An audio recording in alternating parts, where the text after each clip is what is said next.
Hapa tunaonyeshwa mama anaongea na binti yake na anamwambia kuwa kama huyo kijana yuko serious na kweli anakupenda, kwa nini usimlete kwa baba yako aje amuone? Binti anamwambia mama yake nimekuelewa, lakini kama mama yake ametikia kwa shingo upande, lakini mama sio mtu wa maneno mengi. Anamwaga mwanae anaenda kupumzika. Binti akiwa sebuleni, simu yake inapigwa na Chris, Mwamba ambaye anaonekana kabisa yupo kwenye moyo wa binti. Mwamba anamwambia niko bored, nimekumisi sana, yani hakuna maisha kabisa bila wewe Angel. Yani mchongo ni kwamba Chris anataka ndoa kwa mchumba, lakini mchumba anamwambia ni mapema sana kwa swala hili Chris. Yani mchumba anamrusha tu, anamwambia naomba tuongee kesho. Lakini baada ya simu kukata tu, mchumba anasema ngoja nimpigie mpenzi wangu wa kweli. Napiga simu ya Peter haipatikani. Mchumba anashikwa na wasiwasi, anaenda kulala. Asubuhi panapokucha, mchizi anapiga simu ya Angel akiwa anatoka na familia yake, yani baba yake pamoja na mama yake, wakiwa wanaenda kwenye majukumu yao. Lakini Mwamba alimtafuta kwa namba ngeni Angel. Mchumba anamuuliza mbona hii namba ni ngeni? Peter anamwambia simu yangu ina matatizo ya betri. Baada ya majukumu, mchumba anakutana na Peter, wanakula pamoja na kufurahi. Ukirudi upande wa pili, Bao tunakutana na Peter ana mazungumzo na watu baadhi kijijini, lakini mchakato unaonekana ni kama wa harusi. Hakuna kitu kizuri duniani kama kupendwa. Uwezi amini, yani Angel anayaacha mambo yake ya Mbezi Beach na anaingia shambani na Peter wanapalilia miogo. Mchizi ni kwamba kijijini ni kama sukari ya warembo hivi. Wadada wote kijijini wanamzimikia, yani wanakufa kufa tu. Tukirudi sasa kwa yule dada mrembo, anasema kuwa yeye sio kupitwa na Peter bila kumsalimia. Yani mchumba anasema ni ngumu sana kumwambia Peter kuwa anampenda. Tukirudi siku nyingine, tunamuona Angel akiwa na Chris wanatoka hoteli. Yani Angel anamdangia tu Chris, lakini ampendi wala nini. Siku inayofuata Chris anatoa pete, ishara kumaanisha kuwa anaimarisha uchumba wao. Tena anamwambia baby usiseme hapana, akiwa na maana ya kuwa anataka kumuoa Angel akatambulike kwa baba yake pamoja na mama yake. Lakini huwezi amini, mchizi anagonga mwamba. Angel anamwambia Chris nakupenda, lakini kwa sasa sipo tayari kabisa katika hilo. Chris anapigwa busu la wizi na Angel, alafu Angel anaishia. Mapenzi sio pesa na dalili za mvua ni mawingu. Licha ya manjegeka yote hayo, lakini mchizi hajasanuka kabisa, yani kuwa apendwe. Tukirudi siku ya pili, tunamuona shoga yake Angel anaoneshwa kumhurumia sana Chris. Na anamuuliza shoga yake, unaonaje usimkubalie Chris ombi lake la kukuoa? Angel anamwambia ni sawa, lakini nampenda sana Peter. Shoga yake hajaishia hapo, anamwambia Chris kafanikiwa kuliko Peter. Angel anajitia elewi, anamuuliza kivipi, lakini shoga yake anamwambia kwani wewe uoni? Shoga yake anakandamizia tu, anamwambia kuwa Chris ni handsome na ana pesa. Lakini Angel akaamua kumuelezea shoga yake sasa ni kwa nini anampenda Peter. Anamwambia kikweli Peter anapitia mazingira magumu sana, afya yake haipo sawa, lakini daktari alishaye kuniambia kuwa anaweza akalitibu tatizo hilo. Shoga yake anamwambia kwa hasira,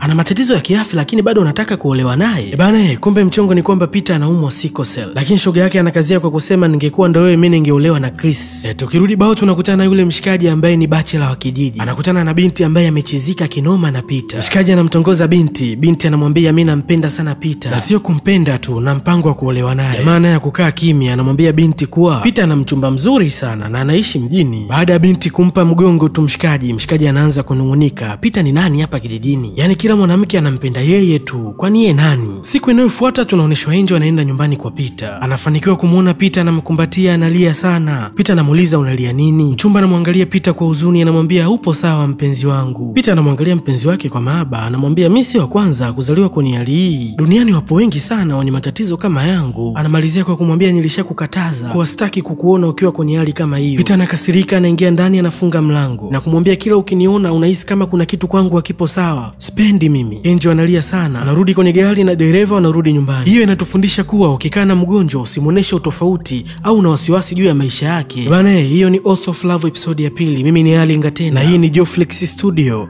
Usisahau kusubscribe, kulike pamoja na kucomment.